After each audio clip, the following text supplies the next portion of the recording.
Can AGI take over? Sam Altman's warning sparks fear. Everyone's still scrambling to find a plausible explanation as to why OpenAI CEO Sam Altman was suddenly fired from his position this month, a decision that has led to absolute carnage at the company and beyond. Beyond some vague language accusing him of not being consistently candid in his communications with the board, hindering its ability to exercise its responsibilities, the company's nonprofit board has stayed frustratingly quiet as to why it sacked Altman. And at the time of writing, the company's future is still in the air, with the vast majority of employees ready to quit unless Altman is reinstated. While we await more clarity on that front, it's worth looking back at the possible reasoning behind Altman's ousting. One particularly provocative possibility: there's been plenty of feverish speculation surrounding Altman's role in the company's efforts to realize a beneficial artificial general intelligence, AGI, its stated number one goal since it was founded in 2015, and how that may have led to his dismissal. Was the board cutting Altman out to rescue humanity from impending doom, in other words? It sounds very sci-fi, but then again, so does the whole company. Making matters even hazier is that we still haven't fully agreed on a single definition of AGI, a term that roughly equates to a point at which an AI can conduct intellectual tasks on a level with us humans. OpenAI's own definition states that AGI is a system that outperforms humans at most economically valuable work, but that doesn't quite capture the way some of OpenAI's own leaders are talking about the notion. Just last week, days before he was ousted, Altman himself described AGI as a magic intelligence in the sky during an interview with the Financial Times, invoking a borderline godlike entity, language echoed by the company's chief scientist Ilya Sutskever, who was instrumental in kicking Altman out of OpenAI. But how close is OpenAI really to achieving that goal? Some have speculated that OpenAI's board rushed to dump the former CEO because he was acting recklessly and didn't sufficiently consider the risks of developing an AGI.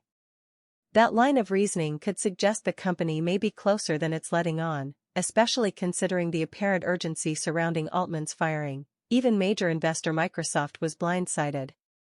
However, telling with any degree of certainty when we've actually come to the point where an AI algorithm is better at completing a given task than a human is far trickier than it sounds. Some researchers have offered up possible frameworks to gauge if any given algorithm has achieved levels of AGI performance, but other experts argue it's a transition that won't simply happen overnight. Earlier this year, Microsoft researchers claimed that OpenAI's GPT-4 is showing sparks of an AGI, comments that were quickly criticized by their peers. After Altman published a blog post about the topic in February, fleshing out his company's goal of creating an AGI that benefits all of humanity, experts were left unimpressed. The term AGI is so loaded, it's misleading to toss it around as though it's a real thing with real meaning, Bentley University mathematics professor Noah Giansurakusa argued in a tweet at the time. It's not a scientific concept, it's a sci-fi marketing ploy.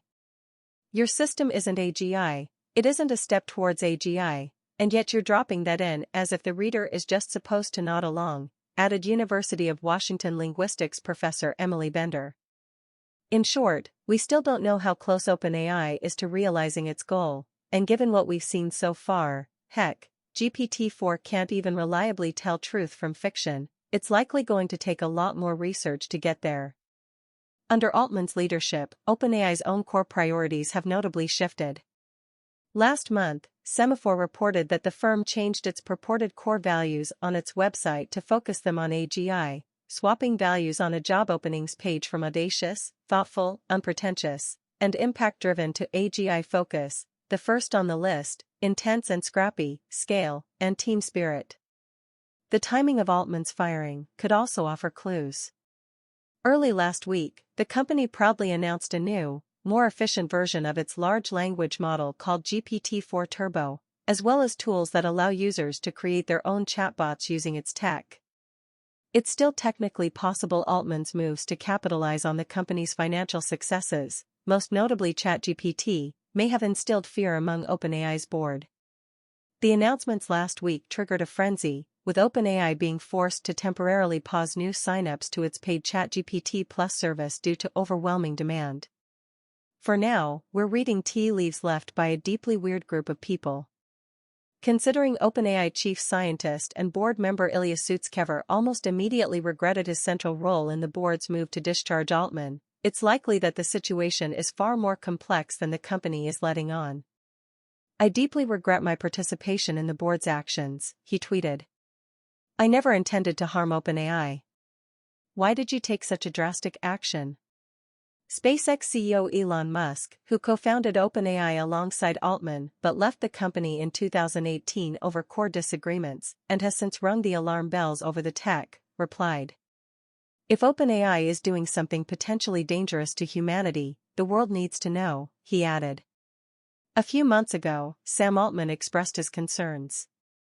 "We are a little bit scared," he has warned that the technology comes with real dangers as it reshapes society. Altman, 37, stressed that regulators and society need to be involved with the technology to guard against potentially negative consequences for humanity. "We've got to be careful here," Altman told ABC News on Thursday, adding, "I think people should be happy that we are a little bit scared of this. I'm particularly worried that these models could be used for large-scale disinformation," Altman said. "Now that they're getting better at writing computer code, they could be used for offensive cyber attacks. But despite the dangers," he said, "it could also be the greatest technology humanity has yet developed." The warning came as OpenAI released the latest version of its language AI model, GPT-4, less than 4 months since the original version was released and became the fastest-growing consumer application in history. In the interview, the artificial intelligence engineer said that although the new version was not perfect, it had scored 90% in the US on the bar exams and a near-perfect score on the high school SAT math test. "It could also write computer code in most programming languages," he said. Fears over consumer-facing artificial intelligence, and artificial intelligence in general, focus on humans being replaced by machines. But Altman pointed out that AI only works under direction, or input, from humans. A man in silhouette, holding a smartphone with the DALL-E 2 logo on its screen. In the background are various examples of art generated by OpenAI DALL-E 2. The stupidity of AI. Read more. "It waits for someone to give it an input," he said. "This is a tool that is very much in human control." But he said he had concerns about which humans had input control. "There will be other people who don't put some of the safety limits that we put on," he added. "Society, I think, has a limited amount of time to figure out how to react to that, how to regulate that, how to handle it." Many users of ChatGPT have encountered a machine with responses that are defensive to the point of paranoid. In tests offered to the TV news outlet, GPT-4 performed a test in which it conjured up recipes from the contents of a fridge. The Tesla CEO, Elon Musk, one of the first investors in OpenAI when it was still a nonprofit company, has repeatedly issued warnings that AI or AGI, artificial general intelligence, is more dangerous than a nuclear weapon. Musk voiced concern that Microsoft, which hosts ChatGPT on its Bing search engine, had disbanded its ethics oversight division. "There is no regulatory oversight of AI, which is a major problem. I've been calling for AI safety regulation for over a decade," Musk tweeted in December. This week, Musk fretted, also on Twitter, which he owns, "What will be left for us humans to do?" On Thursday, Altman acknowledged that the latest version uses deductive reasoning rather than memorization, a process that can lead to bizarre responses. "The thing that I try to caution people the most is what we call the hallucinations problem," Altman said. "The model will confidently state things as if they were facts that are entirely made up. The right way to think of the models that we create is a reasoning engine, not a fact database," he added. While the technology could act as a database of facts, he said, "That's not really what's special about them. What we want them to do is something closer to the ability to reason, not to memorize." "What you get out depends on what you put in," The Guardian recently warned in an analysis of ChatGPT. "We deserve better from the tools we use, the media we consume and the communities we live within, and we will only get what we deserve when we are capable of participating in them fully."